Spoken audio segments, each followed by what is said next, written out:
Welcome to the Doorway to Self podcast, a metaphysical container for all things mental health, all things human, and all things psychic. Because if you're human, you're psychic. Through the power of story, the gift of psychoeducation, and shared research of the human experience, we will delve into all things metaphysics to help bring to light the truth of your being. If you're on the journey home to your golden self, this is the podcast for you. Here we go. This is the Mental Health Revolution with Rachel Leah Gerson of Doorway to Self. Hello and welcome back to the Doorway to Self podcast. I am your host, Rachel Leah Gerson, and it is absolutely wonderful to be back for yet another episode. Want to give a big shout out to all of you who have listened to podcast episodes in the past. Thank you so much for listening and for tuning into this one, especially in the midst of National Mental Health Awareness Month. This is so gold. So golden. In light of this month's theme, I would love to do an episode on addiction, and specifically the energy of addiction. Now, those of you who are familiar with my work, who kind of know my background a little bit, know that addiction is it's a subject that is near and dear to my heart. It is something that I personally have struggled with in a few different facets of the matter, and it is also something that I have been deeply focused on as I have worked with the population struggling with addictive disease recently. I just finished up my internship. I want to reiterate, I am not yet a licensed mental health helper, but I will be very, very shortly. And part of the process of obtaining my licensure was to do an 8-month internship, which I did at an inpatient and outpatient facility in Grand Rapids, Michigan, where I'm based and located. And it was so phenomenal to be able to work with these incredible human beings who were struggling with something so deeply in the core of their brains, in the core of their beings. Because truly that's what addiction is. It takes over your core. It takes over the core of who you are. So I want to start out with some psychoeducation here on the disease model of addiction, because this is something that honestly, even I entering into my internship in an addiction facility was only very vaguely familiar with, and it's because of my schooling. So I would say that the general public is not very privy to this idea of addiction as a disease. And also, a lot of people tend to, because of that, not think of addiction as mental illness. They just think of it as this thing that we have control over, that we have the ability to choose. And so because of that, I want to start out by saying that addiction is not a choice. A lot of people have this misconception that people can decide, no matter what their drug or vice of choice is, that they can just stop, right? You can just stop it. You can just stop drinking. You can just say no to alcohol, or you can just say no to drugs, or you can just say no to sex, or whatever it is, gambling, whatever it is that you are hooked on. And that's simply not the way that it works. Now, it's important to note that in order for something to be classified as a disease, it means that it needs to particularly affect a major organ in the body. And with addiction, people tend to think of, it's the liver or it's the heart, but actually it is the brain, which is really interesting. So the brain is the main organ that is being affected by the disease of addiction, and it is what classifies addiction as a disease. There is a direct decline in brain functioning, and specifically the part that is most affected is the midbrain. Of course, the prefrontal cortex is also affected, but the midbrain is our pleasure center, and it denotes basically what is pleasurable to us, what specifically is pleasurable to us for our survival. And what happens in the disease model of addiction, what happens in addiction is that when a person uses a substance and it triggers the midbrain to communicate with us via dopamine receptors and a whole bunch of other stuff, right? That happiness hormone that basically tells us, oh, this is a good thing. When the midbrain is triggered in that way, it gets to a point during the decline of the brain in addiction where it starts telling the person that you absolutely need this for your survival. And that's what happens in addiction, is that basically the brain gets tricked and then tricks the individual into thinking that they need their substance or vice of choice in order to survive. And that's the scariest part of addiction, is it literally triggers people to feel like they need to do absolutely whatever is in their power to get a hold of their vice or their substance of choice, or any substance for that matter, in order to make their brain calm down and feel like they are surviving. And that's scary. Now, the other important thing to know about addiction is that we look at it from the psychological perspective as a biopsychosocial model. So what does that mean? Basically, it means that there are several different roots for addiction. There are biological roots. So what's been found in studies is that even if perhaps your parent does not have addictive disease, that if somebody as close as your grandparent had or struggled with addiction or addictive disease, then that can easily genetically be passed on to you. And so there is this genetic component to it as well. So be it a close relative like an aunt or an uncle or a grandparent, a parent, a sibling, those things can be genetically passed through to you. So there's that component. Psycho, so that would be biological. Psycho, which would be psychological, would be the component of other mental illnesses that are present. So for instance, if a person has depression or bipolar or schizophrenia, they are more likely to use and abuse substances and develop addictive disease because of that, as they are self-medicating. So that is the psycho component. So biopsychosocial, biological, psychological, and social. And the social component, of course, is, if you guys remember those DARE ads from the 90s, these are, that idea of peer pressure or fitting in with a social group, or, everybody goes out drinking and so you need to have a drink, things like that. Those would all be social components. And then a lot of people, obviously including myself, like to add the spiritual component on there as well. So it becomes the biopsychosocial spiritual model.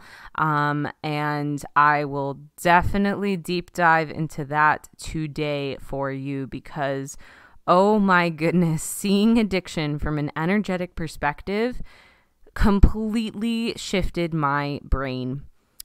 Which of course is the thing that needs to be shifted in order to heal. So in order to heal this disease. So I wanted to give you guys that background because I feel like it's really important for us to start destigmatizing addiction, and start treating it as this disease model and not as something that people can just kind of drop or stop or make the choice to, just like, oh, I'm over this, I'm not going to use anymore. Like, that's not what it's about. And the unfortunate thing is that the way that the brain works, even if somebody is sober or abstinent for years and years and years, as soon as they pick that substance back up or that vice back up, it triggers the brain to go back into the exact same patterning that it was months ago or years ago or whenever it was that that person stopped using. So that is extremely dangerous and also a very interesting part of the disease as well. And just goes to show how powerful our brains truly are. So I want to dive in a little bit to this spiritual component when we're tacking that on at the end, the biopsychosocial spiritual model of addiction. When we're tacking that spiritual component on at the end, what we're looking for is somebody who has a lack of connection to their spirituality. Now, of course, if we're looking at, for instance, the 12-step model or something like that, that might look like something like a higher power, meaning God or Allah or Buddha or whomever it is that you might religiously choose. But it could also be spirituality that is not necessarily associated with religion as well, and not associated outside of the self. And from the energetic perspective, from my perspective and from my personal theory on the energy of addiction, what that looks like specifically is a disconnect from the self, from your personal essence. So I'm going to go ahead and take us back to episode 1 on here, where I talked about the idea of if you are not filled up with your own essence, that is where disease and mental illness come into play. And with addiction, that's no different. And I would honestly argue it might even be more severe than any other mental illness that there is in relation to this concept. And the reason being is, as I discussed in that first episode, if we think about you, your person, your vessel, as a cup, and your essence, your personal core energy is water, and your entire cup is filled to the brim, perhaps even overflowing with water. That means that you are filled up with yourself. And as different traumas, big or small, and I hate using that verbiage, but that's how we tend to think of things in humanity, unfortunately. No matter what the trauma is, those traumas that we incur are responsible for us slowly dumping our energy out or feeling as though we are unsafe holding our energy in our vessel. And so we start to form holes in our cups and leak out, or we start to pour ourselves all over the place or evaporate or whatever it is. And there is no such thing as empty space. There's no such thing. And so when we dump our water out, what fills it is air, which is another energy. It's something else, right? And so that air is a metaphor for whatever we might be filling our cup with and our vessel with. And in addiction, that air is representative of whatever the energy of the substance or vice is that we are using. So when I say substance or vice, I am referring to substance as any type of drug or alcohol, any type that we might be filling that space with. When I talk about a vice, I'm talking about the energy of that vice, because that's what we're filling ourselves up with, right? The energy of that vice and the energy of that vice interacting with our personal energy and with our brains and saying, oh, the dopamine can be released now. This is a pleasure. This is a reward to interact with this other energy. And so that's where addiction gets really sticky, because, and especially in substance use, because you're also interacting with the energy of that substance and also where your energy merges with the energy of that substance. And so what I was just about to say is that is where addiction gets so sticky, is because we're not only abandoning our own energy, we're not only interacting with this other thing, we are not only interacting with the energy of this other thing, but we're also interacting with where our energy meets that energy and they merge. and cause our brains to light up like firecrackers going, this is what you need. This is what you need. You can't get enough of this, right? This is what you need to survive. And so what we find is that slowly but surely, the disease of addiction is progressive, which means it gets worse over time. And what that means is that you're leaking. You are leaking absolutely everywhere. That little hole in your cup where you are slowly leaking out, you are pouring more and more and more and more of whatever that substance or vice is into your cup until slowly but surely there is none of you left, and you are the energy of that vice or substance. And when I'm talking about a vice, I'm talking about gambling or sex or being addicted to other people or shopping or whatever it is, whatever your thing is.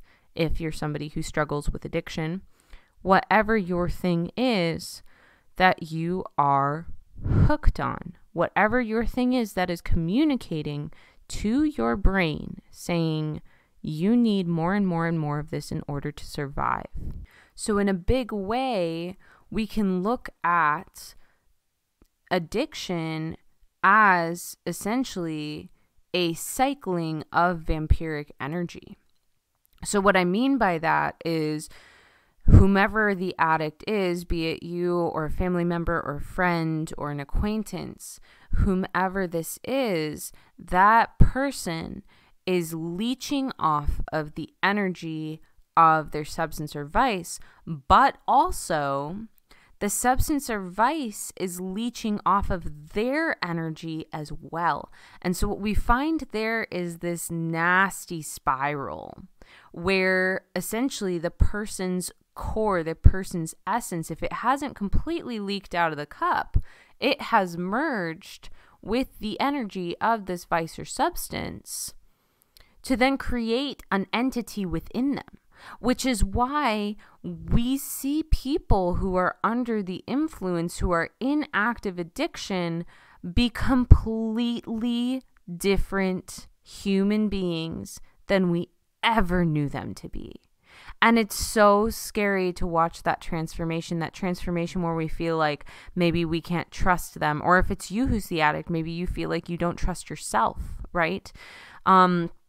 So like there's this lack of trust. There's a lot of manipulation that might happen. There's a lot of neglect of self-care, trampling on people who there's supposed to be love and respect and admiration for and with, taking advantage of the people closest to them. The list goes on, and it's like, I can't even tell you how many people I have worked with who, I worked with them and their family members, and they would refer to themselves as monsters, and their family members would refer to them as they turned into a monster. I don't even know who this person is. This person's a stranger living under my roof. And so it truly is a complete transformation of the human being into the energy of their vice or substance. They become that. And in that, what happens is that the energy of that vice or substance grows not only within them, but in power in general. And I think that's why we see a lot more addiction happening right now than we ever have before, because here we are in crisis, right? We have the biopsychosocial spiritual model of addictive disease. Biologically, okay, we can see that component where a lot of people are genetically related to people who have addicted or had addictive disease. And so there's that. So, I mean, that would be there regardless. But psychologically, so many more people are struggling right now with depression, with anxiety, with suicidal thoughts, with psychotic breaks, all of this stuff that's going on in our current social distancing and fear-based society that we're in.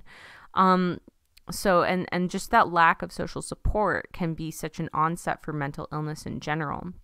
And I just want to say right now that, you know, if you're somebody who is struggling, whether it be with mental illness in general or specifically with addictive disease, please, please, please go get help. There are so many people right now. There are so many mental health helpers, so many professionals who are offering telehealth services.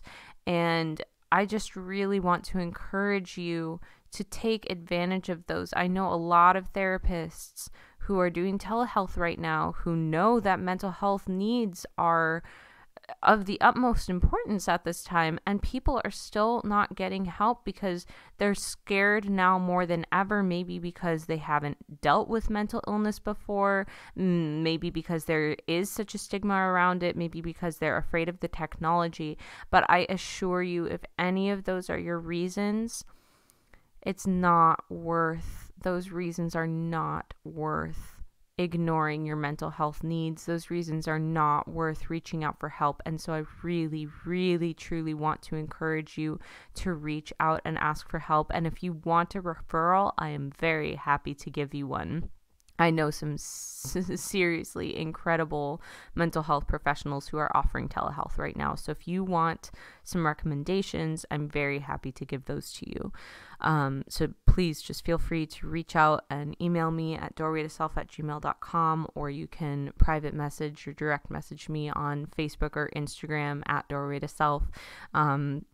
And just, I want to encourage you to do that because it's so important right now.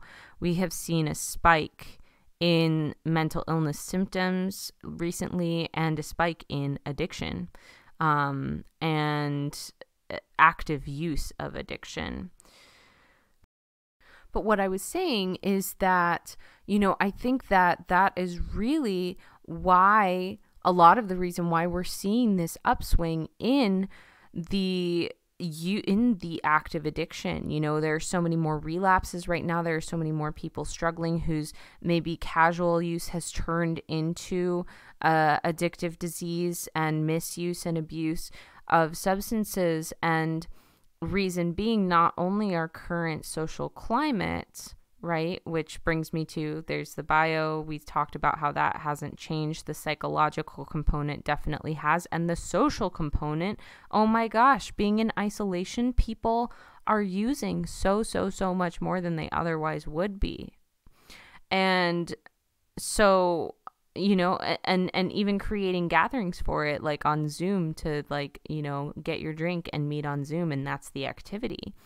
And I think a lot of the reason for this is exactly what I was talking about before, of the energy of those substances growing right now because people are feeding them and they are leeching off of people's energies. And people are feeling helpless. People are feeling like they have no one or nothing to turn to right now. And so they turn to the substance and they're like, oh, take me. Just take me. Right? And so, I think this just speaks to whatever energy we feed something, it continues to grow, and it continues, if it's vampiric in nature, to feed off of us as well. And so we can choose to feed energies that are negative in nature, that are destructive, like the energies of these substances or vices, or we can choose to feed ourselves and allow our cups to overflow with the abundance of who we are in our essence, in our energy, and then allow that to feed the energy of abundance itself and of unconditional love, which are things that are not vampiric in nature. Those don't feed off of us. They grow from us, and we grow from them. There is a thing in nature called symbiosis. Now, symbiosis, or a symbiotic relationship, is a relationship in which two species work together in some way, shape, or form where one or both species benefits. Now, there are three different types of symbiotic relationships. There is mutualism, which is a symbiotic relationship where both species are benefiting from the relationship. There is commensalism, which is a symbiotic relationship where one species benefits and the other species just isn't really affected. And then the third one is parasitism, which is a symbiotic relationship where one species, which is the parasite, benefits, and the other one, known as the host, is harmed. Okay?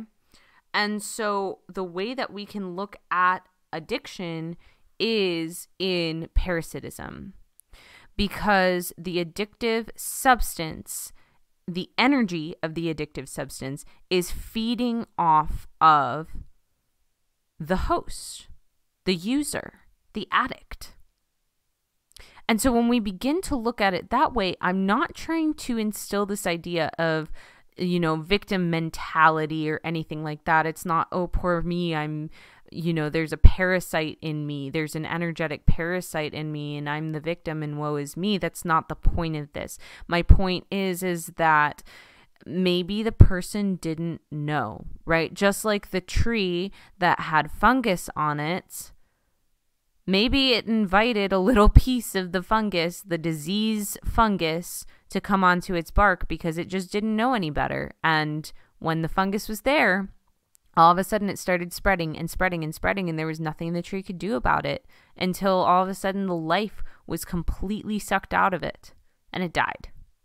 And that's exactly what happens with addiction when we look at it from the energy model of addictive disease, is that the energy of the substance or of the vice is feeding off of the human person with the body and the energy of that person as a host for the energy of that vice or symptom, vice or substance. I really hope that looking at addiction from this lens, through this lens, is helpful to you. I'm sure I will be doing another episode on addictive disease, on the addiction model, the energy of addiction, all of that. I'm sure there will probably be several to come in the future because there are so many different facets of this, and I find it to be so fascinating. And especially in our culture, I just think we live in a very addictive culture right now. We live in a culture that is obsessed with dopamine hits, right? How many times do you pick your phone up a day? That is a form of addiction right there.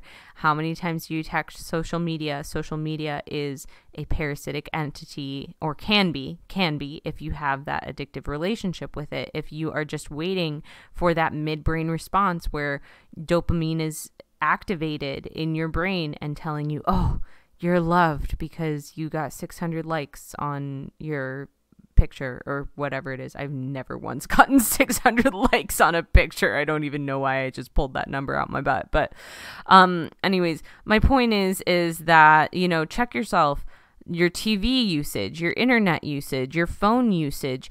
And that brings me to people, right? Which was one of my biggest problems, was getting addicted to other people's energies. And then you really have to check yourself to see, where's your self-worth at? Why don't you feel worthy of being in your own body? Why do you feel the need to pull other people's energies into you and feed off of them and utilize them? Why? Why aren't you good enough as yourself by yourself? Why? Why are you better as these other people? Why are you better with these other people or entities in you? Why? Because you're not. You're not. And then what work do you have to do to clear the trauma that told you? So that's about a wrap for today. I really hope that you enjoyed this episode, that you found it to be helpful, whether you are somebody who struggles with addiction or somebody you love is. Please feel free to share this if it touched you or explained things for you with friends and family who you know will benefit from this. I can't iterate enough how important the spreading of psychic and psychoeducation is. The more that we are aware, the more that we heal. We heal through educating ourselves and through helping to educate others. That is a lot of where our healing comes from. Ignorance is not bliss. Ignorance is just ignorance. So please feel free to share. Of course, if this episode touched you, an iTunes review is always welcome and helpful, and I am so grateful to those of you who have left reviews. Hopefully iTunes is acting properly today and you're able to listen to it through that platform. I do also want to take a moment just to remind you that there are still a few spaces available in the Door Openers support group online. So if you are looking for a support group as a sensitive person and you are looking for brilliant discussion and inspiring conversation, please be sure to go to facebook.com/groups/thedooropeners. It is donation powered, and I am looking to hopefully bring in a ton of diversity into this group. I just want to make it accessible to whomever needs this at this point in time. So please feel free to check that out. I will also be sure to link that in the show notes. I want to remind you guys as well that applications for the Journey Apprenticeship Program are now being accepted as well. I'm just finishing out with my current apprentice, and our work together has been out of this world, literally and figuratively. I wanted to read you guys what she has to say. So this is what she wrote me the other day when I asked her what she thought about the program for anybody else who might be considering doing it. And she said, I teared up when I read this. "Everything in my life has led me to the Journey Apprenticeship Program. When Rachel had first released this offering, I had looked at it and thought, I'm not ready for that. I can't afford that. I'm not good enough for that. That is meant for someone else." These words, this thought process, and all that they were rooted in is the exact reason why I chose to invest in myself, trust my intuition, and take a huge leap of faith for myself and for my higher good.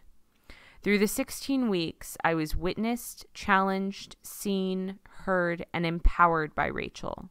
She met me exactly where I was, in and outside of our sessions.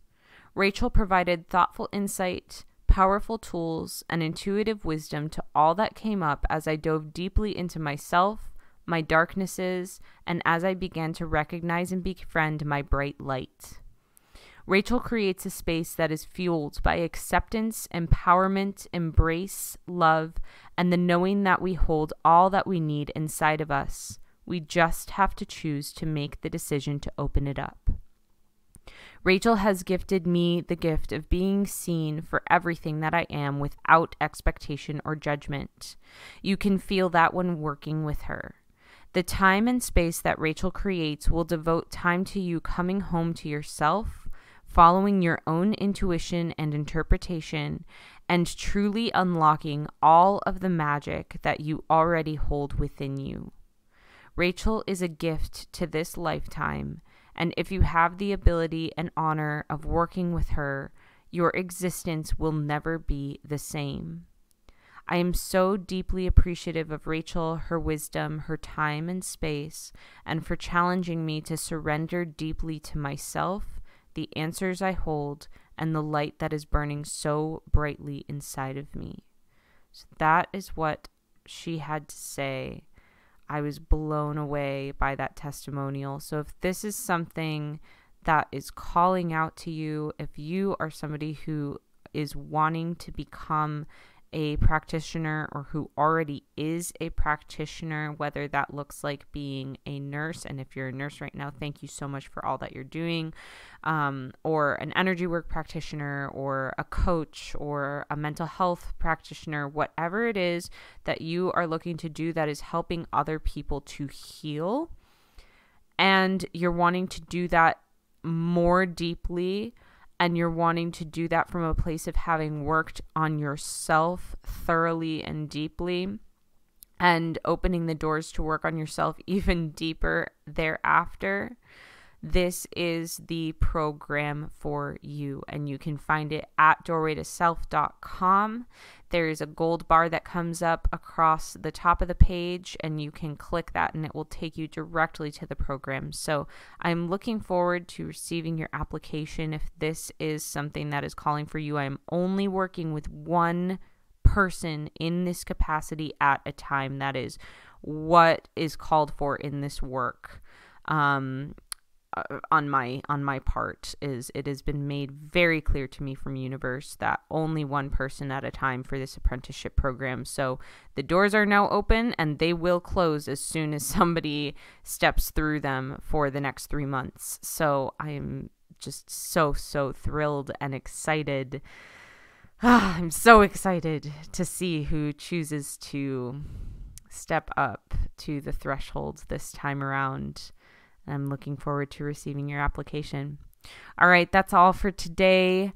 I love you so deeply. I'm so grateful to you. Thank you for listening to this episode, for sharing it with your friends and family, and for spreading psychic education. Happy National Mental Health Awareness Month. Let us destigmatize what should have been destigmatized a long time ago, and let's continue this mental health revolution. So much love, you guys. Take care. Thank you so much for tuning into the Doorway to Self podcast, for helping to spread psychic education, and for being a part of the mental health revolution. I hope you have received exactly what you needed today for your personal growth, understanding, and healing. For more information on upcoming workshops, retreats, and online events, please go to doorwaytoself.com. Thank you, and have a beautiful rest of your day.